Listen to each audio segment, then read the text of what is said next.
Bonjour à toutes et à tous et bienvenue dans l'école du futur, ravie de vous retrouver. Voici les titres du jour. On va commencer par notre focus parce qu'elle vulgarise les sciences avec sa chaîne YouTube Syllabus et elle a un objectif, prendre des sujets d'apparence inintéressants pour au contraire les rendre passionnants et on découvre son portrait dans un instant. Et puis elle s'appelle Milly Adaé et comme à chaque fois qu'elle vient, elle a une idée derrière la tech. Bonjour Milly. Bonjour. Bienvenue aussi sur ce plateau. Quel est l'objet de votre chronique aujourd'hui ? Aujourd'hui, on va parler des enfants youtubeurs. Bon, et puis c'est notre grande question du jour alors que près de 29% des Français, et en particulier les moins de 25 ans, ont déjà adopté les livres numériques et que 30% d'entre eux ont déjà testé les livres audio. On va parler aujourd'hui dans cette émission du rapport que les jeunes entretiennent avec la lecture.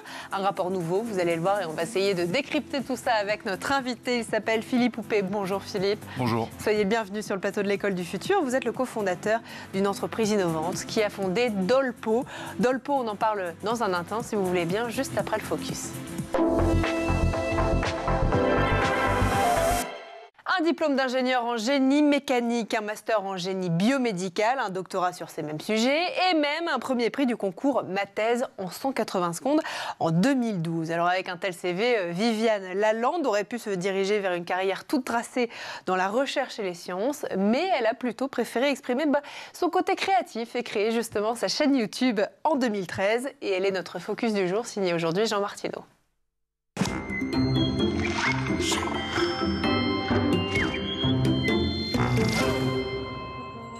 Syllabus est une chaîne YouTube de vulgarisation scientifique où on se laisse guider par la curiosité. Expériences, découvertes et explications pour avoir un autre regard sur la science, voilà comment Viviane Lalande décrit le projet de sa vie. Ce génie scolaire a toujours eu un attrait pour la communication et la création. C'est pourquoi, en 2010, elle crée un blog où elle vulgarise déjà la science. Quelques années plus tard, les blogs s'essoufflent. Elle se tourne alors vers YouTube où elle poursuit sa vulgarisation. En 2019, à la fin de ses études, elle décide de se consacrer pleinement à YouTube et fait alors grandir sa chaîne. Est-ce que c'est si fiable que ça, cette affaire-là ? Parce qu'à en croire tous les films d'espions, le lecteur d'empreintes digitales, c'est un super système de sécurité et d'identification des méchants. Super. À en croire la vraie vie, ça peut cafouiller. Par exemple, en 2019, les services de police écossais, français et les médias se sont emballés, persuadés d'avoir retrouvé Xavier Dupont de Ligonnès, qui est un meurtrier hautement recherché, et notamment parce qu'ils avaient trouvé des correspondances au niveau des empreintes digitales. Et en fait, non, c'était pas lui. Oups. En 2021, le pari de se pencher sur les vidéos paye enfin pour la franco-canadienne qui reçoit le prix Jean Perrin, récompensant un effort particulièrement réussi dans la vulgarisation scientifique. Aujourd'hui, à la tête d'une chaîne de plus de 500 000 abonnés, Viviane forme les scientifiques à la communication et participe régulièrement à des conférences pour parler de science. Des explications ultra claires, des mises en scène amusantes, des vidéos assez courtes et une grande diversité de sujets. Voilà comment Syllabus a su faire accrocher son public. J'ai rencontré des chercheurs et des chercheuses à l'ESPCI pour parler des ouvertures faciles, des ourlets qui rebiquent, des larmes du vin, à l'Institut National du Sport pour comparer les montres connectées, au LHC pour parler d'imagerie couleur, à Polytechnique Paris pour parler des bulles dans le crâne, de la force d'une mêlée en rugby, à Polytechnique Montréal pour parler des bruits des bouilloires ou du nombril des bouteilles, dans des musées de sciences ou des collections universitaires pour vous faire deviner des objets scientifiques, ou encore arriver à parler des entreprises directement pour en apprendre plus sur leur savoir-faire, sur les casques de bébé ou les notices de médicaments, etc. etc. Syllabus permet aujourd'hui à Viviane Lalande de vivre de sa passion et de montrer que le chemin le plus ouvert n'est pas forcément la meilleure option. Nous, on se retrouve la prochaine fois. Bye. D'après les spécialistes, à l'âge de 6 ans, les enfants devraient connaître au moins 1000 mots. Certains n'en connaissent que la moitié, d'autres beaucoup plus. Et s'il est bien prouvé que plus les enfants passent du temps à lire, plus leur vocabulaire est riche, comment justement leur donner goût à la lecture ? Et ben voilà une question qu'on va poser à notre invité tout de suite dans la première partie du talk. Et aujourd'hui, à nos côtés, pour en parler justement, Philippe Houpé. Ravi de vous recevoir à nouveau sur le plateau. Vous êtes le cofondateur de Dolpo. Selon la dernière étude publiée par le Centre national du livre, Philippe, les jeunes sont moins nombreux à lire des livres. Le décrochage est d'autant plus marqué à l'adolescence. Ils passent 10 fois plus de temps sur les écrans que sur les livres. partant entre autres de ce constat, vous avez développé Dolpo qui ambitionne de révolutionner le monde du livre. Comment ça se passe? Comment ça fonctionne? Est-ce que vous voulez bien nous présenter Dolpo? D'accord. Dolpo, c'est tout simplement déjà un libraire en ligne. Voilà, c'est déjà la première brique. Un libraire en ligne, pourquoi en ligne? Parce que avec le numérique, on a un impact bien plus important maintenant sur la société que simplement ouvrir une librairie physique. Libraire en ligne, ça nous permet de mettre en avant un nombre bien plus important d'ouvrages pour nos lecteurs. C'est-à-dire qu'on a notre première brique pour nous différencier, c'est en fait d'avoir une sorte d'approche de blogueur avec tout un ensemble de sélections, de choix, de livres qui peuvent être très généralistes, très grand public, comme aussi pointus, des niches. Et nous, on peut se permettre de faire un travail sur la niche parce que c'est une page Internet en plus, c'est une page HTML de plus de fait, mais avec, là, je me suis fait plaisir il y a 10 jours en faisant une petite sélection de livres, de romans d'aventure pour les jeunes, mais sur la marine à voile, à la fin du XVIIIe siècle. Bon, maintenant, est-ce qu'un libraire peut se permettre de garder de la place pour une sélection de marine à voile sur ces quelques tables? C'est compliqué pour lui. Mais Amazon peut le faire. Oui, mais Amazon le fait pas franchement. Amazon, ils mettent tous les livres en ligne. C'est un stock immense, c'est un mur de livres. Et il n'y a pas de sélection. Ils ne nous disent pas, tiens, ce livre-là est plus intéressant qu'un autre, et pour quelle raison. Donc vous écrivez en sorte des avis sur chacun de ces livres, des recommandations pour les lecteurs. Exactement. Et on peut le faire, et on peut le faire aussi d'une manière... On est indépendant économiquement pour un libraire. Vendre un livre A ou un livre B, on ne gagne pas plus d'argent avec le A que le B. Donc en fait, l'enjeu, c'est plutôt d'orienter simplement les lecteurs sur ce qui nous a paru bien. Donc on a deux manières de le faire. Alors, avec les sélections, donc c'est une approche blogueur. Et là, ce qu'on est en train de mettre en place aussi, c'est évidemment nos avis détaillés, nos avis fournis, expliqués, avec des critères. Là, on essaie de se différencier des autres aussi en disant simplement, en les aidant à aller vite dans la sélection pour dire ce livre-là est tout simplement sympa à lire. Voilà, donc lisez-le. Faut pas être trop exigeant, il est simplement agréable à lire, il a ses petits défauts, mais en fait, au bout de 2 heures, on est content, 2-3 heures de lecture, on est content et on a passé le... Ça veut dire que vous avez une équipe derrière Dolpo qui lit tous ces fameux livres qui sont, vous nous l'avez dit, parfois très spécifiques, sur des domaines vraiment précis, et qui émettent justement ces avis pour les lecteurs. Exactement. Pour l'instant, on a une petite communauté encore, on est 8 gros lecteurs actifs qui donnent tous les avis, mais en général, on est des bons lecteurs déjà, on a déjà des bonnes bibliothèques chez nous. D'accord. Mais on est en train de compléter ça en s'associant avec des librairies spécialisées. C'est-à-dire, vous avez une librairie qui est spécialisée sur l'Antiquité, une autre qui est spécialisée sur la science-fiction et la fantasy. Et on va les voir. Et on leur dit, voilà, vous nous aidez à faire l'éditorial. Et puis nous, derrière, on est une librairie en ligne, mais aussi on a toute une logistique assez moderne, assez efficace. Donc on leur propose aussi de mettre notre logistique de livraison à leur disposition, pour que ce soit du gagnant-gagnant. Vous avez aussi pour objectif, Philippe, de réconcilier d'une certaine manière les jeunes aussi avec la lecture. On dit souvent que les jeunes sont fâchés avec les livres. En moyenne, et on l'a dit en introduction, les jeunes passent 10 fois plus de temps sur les écrans qu'avec un livre dans les mains. Est-ce que ça fait partie aussi de votre cible ? Alors oui, bien sûr, et je dirais que même pour les jeunes et pour les jeunes garçons adolescents, c'est encore pire, s'ils ne lisent plus que 7 minutes par jour. Et pendant 19 pour les filles. Ouais, contre 19, et dans les 7 minutes par jour, ils envoient des messages à leurs amis, parfois ils regardent une vidéo, donc le temps de lecture réel et de concentration, il doit être quasiment nul, voilà, ou à peu près. Donc oui, on peut avoir une approche très, très catastrophique du sujet, et je pense que c'est parfois le cas. C'est lié aux écrans, selon vous, cette baisse de la lecture chez les jeunes ? Alors oui, je pense. Après, j'ai juste ma petite expérience personnelle. Oui, quand j'ai amené les écrans à mes... Alors j'ai 2 fils, pour ça je parle de 2 garçons. Oui, ça fait l'effet, il est immédiat. L'effet immédiat, le smartphone, il passe avant beaucoup de choses, et avant le livre. Mais après, après, à la fois... il y a beaucoup d'éléments pour le libraire en tant que tel. Tout ça, il n'a pas toutes les clés. Mais après, il y a quand même beaucoup d'éléments qui permettent de répondre aux besoins des jeunes pour trouver des livres. On ne pourra pas sauver tous les jeunes, évidemment, mais tous ceux qui sont à la limite, à la bascule, entre dire je continue à lire un peu, mais j'ai tellement d'autres choses plus intéressantes aussi à faire à côté que je vais un peu arrêter. Tout à fait. On peut répondre à pas mal de ces points-là quand même. Voilà, avec Dolpo, Dolpo, c'est notre job de le faire. Voilà. Et on a pas mal de réponses. Voilà. D'apporter justement effectivement ces avis et de pousser en tout cas de ce que je comprends effectivement les jeunes vers les lectures avec un nouvel usage. Est-ce que ça veut dire aussi que par rapport à ce temps d'écran qui empiète sur le temps de lecture, il faudrait légiférer selon vous sur l'usage des écrans chez les jeunes? Légiférer, on est toujours champion pour faire des lois, mais c'est vrai que jusqu'à l'entrée au lycée, je pense qu'il faut réussir à canaliser en tous les cas le temps d'écran, ça c'est certain.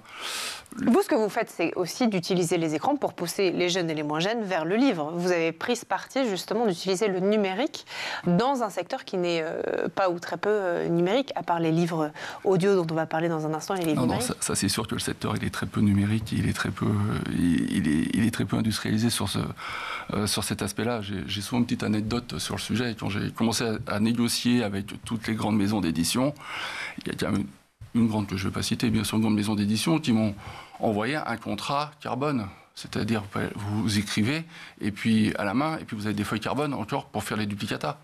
En 2024, ça peut exister encore. Donc oui, le secteur, il n'est pas totalement numérisé, ça c'est sûr. Donc c'est un pari audacieux quand même que vous avez pris aussi. Ah bah oui, mais c'était c'est faux.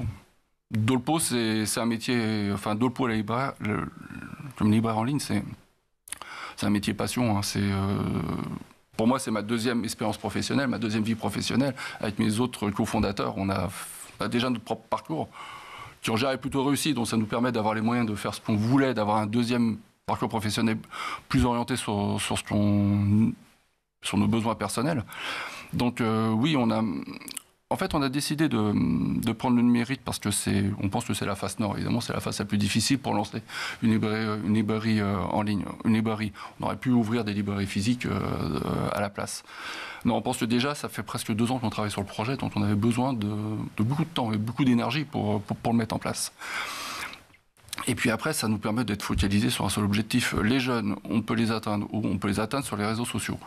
Les réseaux sociaux, déjà nous, on est en train de travailler avec une vingtaine d'influenceurs par thème pour discuter des livres avec eux et de les mettre en avant sur les réseaux sociaux.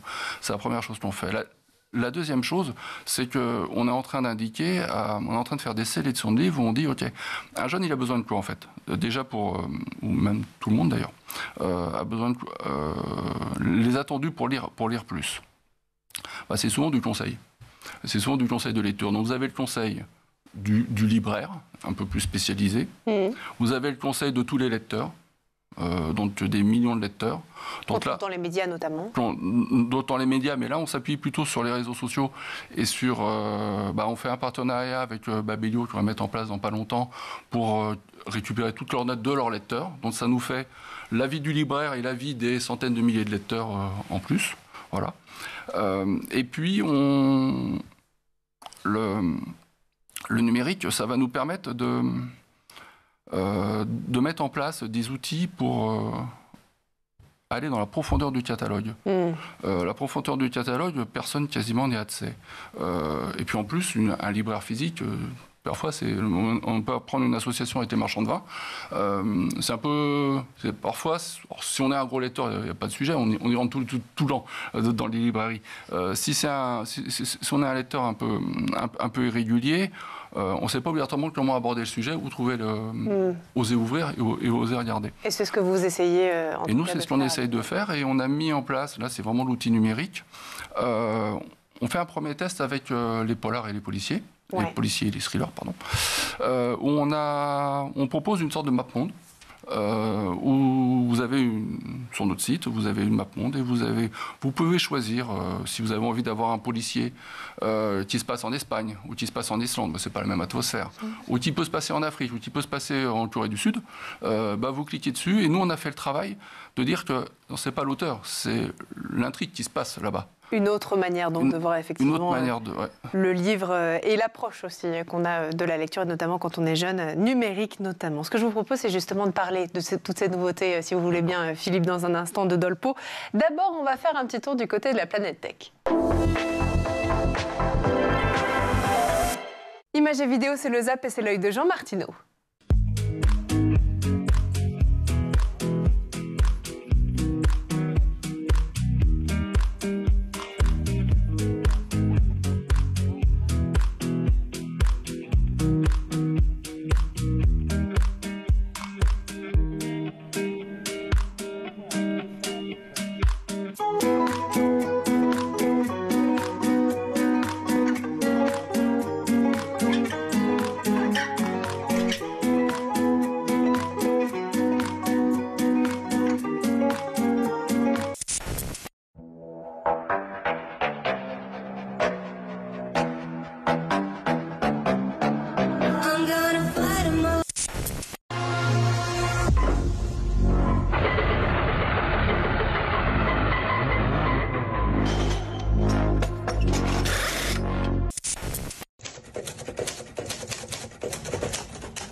est de retour toujours sur le plateau de l'École du Futur et en compagnie de notre invité aujourd'hui, Philippe Houpé, le cofondateur de Dolpo. Philippe, avant de reprendre nos discussions, on va laisser place à la chronique de Milly Adey qui a une idée derrière la tech.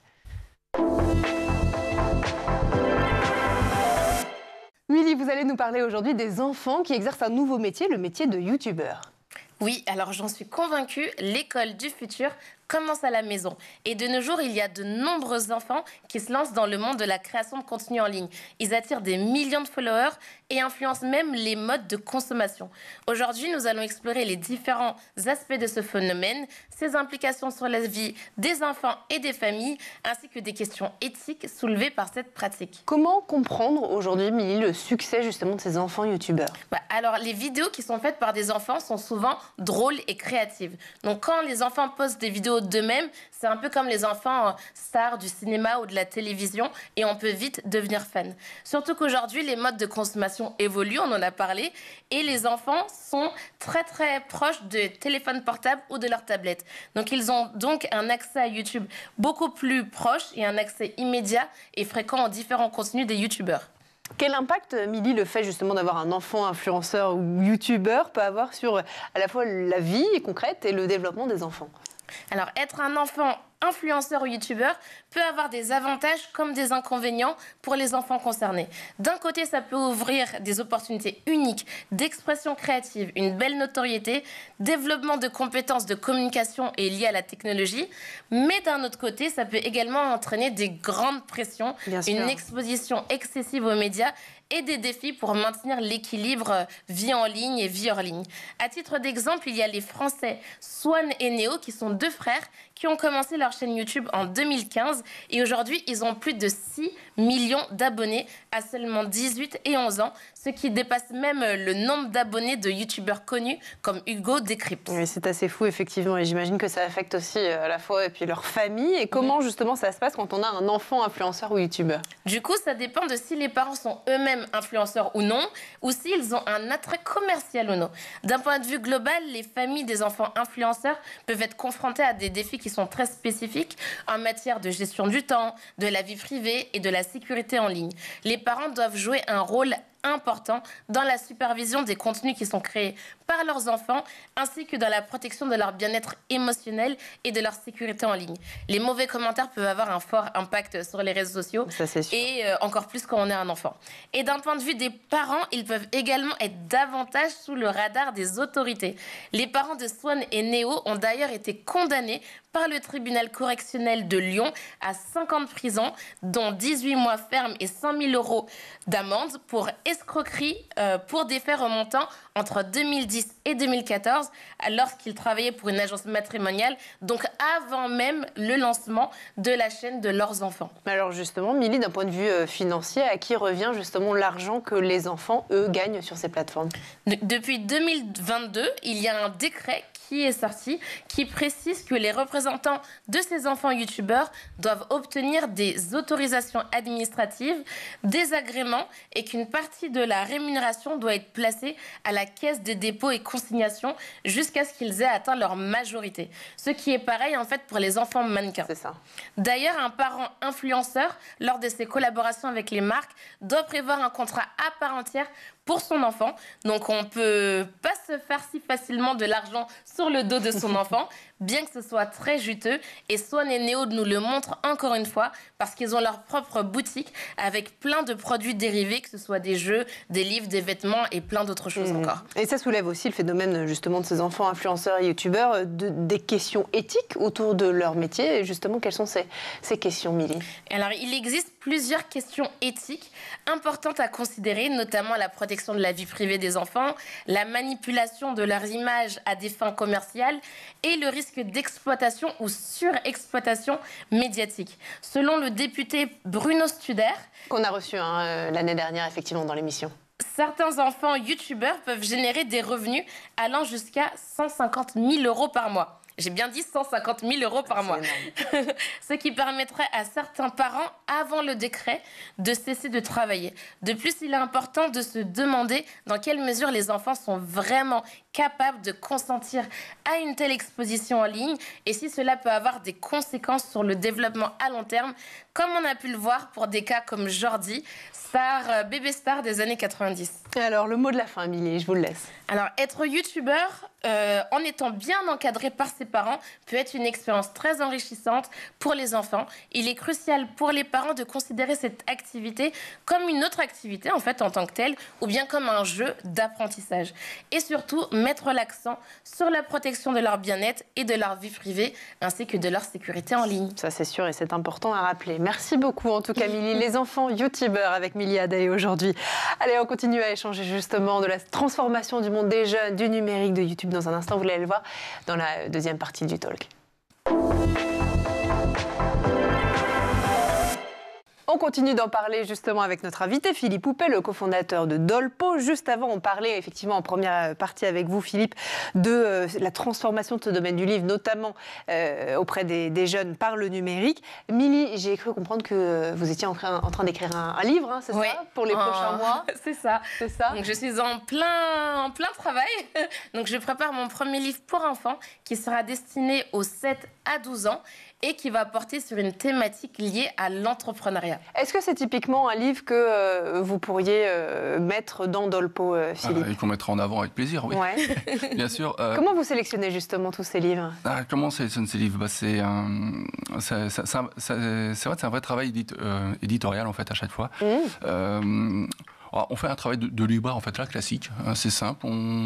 Alors si je reprends l'exemple des policiers, on a 250 auteurs policiers de référence. Voilà, qu'on suit, qui ont évidemment déjà écrit des choses intéressantes, les tops, les très très très connus, puis ceux qui commencent à sortir, à émerger.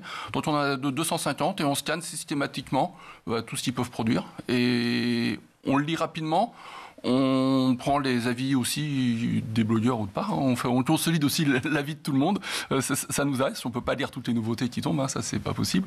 Donc, on s'appuie sur d'autres blogueurs. Et c'est comme ça qu'on dit, voilà, celui-là, on l'achète pas. Parce que libraire en ligne, ça veut dire qu'on achète. On a un stock avec des dizaines de milliers de livres et un entrepôt assez important. Donc, on n'est pas juste un réseau social du livre. On prend le risque, nous, financiers, derrière, de dire on achète. Voilà. Est-ce que vous suivez aussi un petit peu les tendances sur TikTok ? On remarque cette nouvelle tendance justement qui s'appelle le BookTok, qui consiste à lire des livres, à en parler, à en recommander sur ce réseau social. Qu'est-ce que ça aussi ? Ça montre de l'évolution, de la consommation, des usages littéraires des jeunes. Dans 15 jours, 3 semaines, on est sur TikTok. C'est pas vrai. Voilà. Et ben voilà. C'est simple. Là, pour l'instant, on est sur Instagram et Facebook, mais ça marche bien, ça prend ? On va être sur TikTok. Ça prend, oui. On commence à avoir quelques centaines de personnes. Bon, après, ça fait un mois qu'on est lancé, donc oui. c'est pas aussi rapide qu'on voudrait, bien sûr. Mais... Qu'est-ce qui dit justement tous ces libraires ? Parce que quelque part, vous venez les concurrencer en faisant la promotion de vos livres sur votre plateforme, non ? Oui, on les concurrence, mais on participe aussi à capter les nouveaux lecteurs. Donc je pense qu'on apporte aussi, on permet que le nombre de lecteurs baisse un peu moins d'année en année. Je pense qu'on participe bien à ça. Et puis nous, de toute manière, dans le futur, c'était dans 1 an ou 2 ans, on va ouvrir des librairies physiques dans toutes les villes de taille moyenne, 30 000, 50 000 personnes. D'accord. Pourquoi ? Pour apporter aussi la vision, le contact humain, parce que le numérique c'est bien, mais c'est vrai qu'il manque quand même le contact humain, et là on n'a pas vraiment de solution. Donc on aura des librairies physiques d'une taille plutôt intermédiaire, c'est-à-dire qu'on veut... en fait, quand on a fait l'analyse aussi du secteur d'activité, vous avez les 2 monstres, Mastodonte, Amazon, Fnac, et puis vous avez tous les libraires indépendants. Et entre les deux, il y a vraiment très peu de monde. En tout cas, par rapport à la taille du marché, il n'y a pas d'acteurs intermédiaires. Donc nous, on pense que c'est faisable de prendre cette place-là. Et on pense aussi que pour les gens qui habitent dans des villes de 30-50 000 habitants, il n'y en a pas beaucoup qui ont des librairies de 200-300 mètres carrés, avec un vrai espace de choix. Et nous, dans ces librairies-là, on va mettre du numérique aussi. C'est intéressant parce qu'on était persuadés, on aurait pu être persuadés de l'inverse en tout cas. Beaucoup de nouvelles librairies se sont ouvertes après le confinement. 142 contre seulement 24 fermetures selon Régine Hatchondo, la présidente du Centre national du livre. On a également absolument un tissu dense en France de bibliothèques. On a le Pass Culture aussi, dispositif gouvernemental qui permet aux jeunes de disposer de 300 € de biens culturels. Et le livre, étonnamment, reste le premier bien choisi par ces jeunes. Il y a donc encore de l'espoir, mais est-ce que pour vous, justement, cette activité, cet essor du papier, qu'est-ce que ça représente? Vous allez vous mettre à justement créer vous-même des librairies. Oui, parce qu'en fait, déjà, il va y avoir un effet générationnel. C'est qu'il y a beaucoup de librairies qui s'ouvrent, mais il y a aussi beaucoup de libraires qui vont partir à la retraite. Et on va essayer aussi d'amener une vision entrepreneuriale, c'est-à-dire que on met des moyens financiers plus importants qu'une personne passionnée qui a peu de moyens, qui va prendre un petit commerce, parce que faut payer le mètre carré, il faut payer pas mal de choses. Et donc nous, on va pouvoir passer l'échelle intermédiaire tout de suite en disant, voilà, vous avez déjà une librairie physique relativement importante, et puis on va leur mettre à disposition tous les outils numériques qu'on est en train de développer. Là, j'ai parlé un tout petit peu de notre map-monde pour les polars, parce que si vous pouvez jouer avec. En fait, c'est simple, vous choisissez un pays, puis vous choisissez un genre, du cozy mystery, du thriller psychologique, du thriller ésotérique, et puis vous demandez, ok, mais en fait, moi j'ai envie d'avoir quelque chose qui se passe au Moyen-Âge, ou au 19e siècle, ou pendant les guerres napoléoniennes, ou l'entre-deux-guerres, entre 14-18 et 39-45, et tout ça, vous l'avez. Vous pouvez jongler avec les filtres pour choisir justement avec tout ça, le livre qui vous conviendra. Ce qui fait que vous passez de 70 000 livres de policiers à des petites sélections de 5, 10, 20, 30 livres du genre que vous voulez, si vous avez envie d'avoir une héroïne. Par exemple, nous, on a commencé à taguer tous les livres qui ont une héroïne en policière en énigme. Donc comme ça, on peut choisir en fonction de ces critères-là. Si vous avez envie d'avoir de la nouvelle technologie. C'est bien les bouquins, les livres sur romantique, ça a son rythme. Après, on peut aussi avoir le rythme d'un livre qui se passe aux États-Unis avec les GAFAM. Et vous allez trouver ça, vous cliquez sur deux boutons et vous avez ça. Voilà. Les jeunes, qu'est-ce qu'ils lisent aujourd'hui, Philippe Houpé? C'est plutôt des mangas, c'est plutôt des BD, c'est plutôt justement des romans policiers? Alors c'est des mangas, ça en premier, c'est les BD après. Et après, grâce à grâce à TikTok et puis grâce à un nouveau genre littéraire qui a été pris un peu de haut par pas mal de monde, c'est la romance pour les jeunes filles. Et puis avant, ce qui était pris aussi un peu dédaigné, c'était la fantaisie. Voilà. Donc là, c'est TikTok avec la romance, ça permet à une catégorie, là, c'est les filles, d'être attirées, de lire vraiment. Et puis après, quand vous regardez un peu, quand vous prenez un peu le temps de les lire, il y a des choses qui sont écrites un peu vite, puis il y en a c'est vraiment bien écrit, c'est vraiment intéressant. Ça vaut le coup, c'est de la vraie littérature. Donc il faut. Et vous faites le tri. Et donc on fait le tri, là-dessus. Donc là, pour l'instant, nous, on a ouvert la littérature générale, l'histoire, la sociologie. Et puis là, on est en train de travailler sur un outil numérique pour la littérature pour la jeunesse. Parce que c'est le deuxième défi, il y a un décrochage vers entre 8 et 12 ans. Et en général, le décrochage est quasiment fait vers 13-14 ans sur la lecture. Donc là, alors comme tout le monde, mais les jeunes encore plus, ils ont besoin de conseils. Donc là, on essaie de leur donner avec des avis.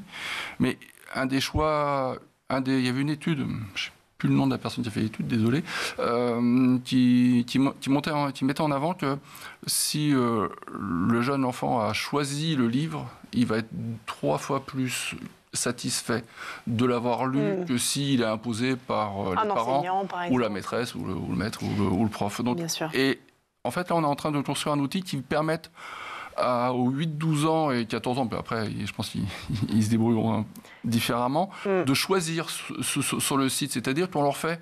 On a tout un petit workflow, c'est toute une interface qui nous permet de dire, en fonction de ce que l'enfant a déjà lu, le jeune a déjà lu à 8-9 ans, 10 ans, 11 ans, 12 ans, 13 ans, ça peut monter jusqu'à 14 ans, je disais.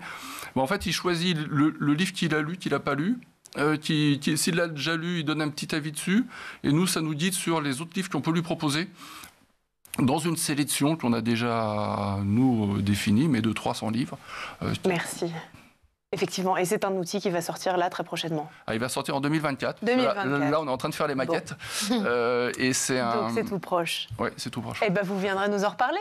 Eh ben, ça sera avec plaisir. Avec grand plaisir. Bon, génial. Et puis effectivement, depuis 2012, les résultats des élèves en français en compréhension de l'écrit ont baissé 2 fois plus que ceux en moyenne des autres pays de l'OCDE, d'où l'importance justement de revoir la compréhension et l'apprentissage de la lecture chez les jeunes. Merci en tout cas encore à vous, Philippe Houpé, cofondateur de Dolpo, d'être parmi nous aujourd'hui. Merci aussi à vous, Milly Adaé, d'avoir été là pour votre chronique du jour. Merci à vous de nous avoir suivis. Et puis nous, on se retrouve comme tous les jours. Même heure, même jour, demain, 12h30 sur School TV. Bonne journée.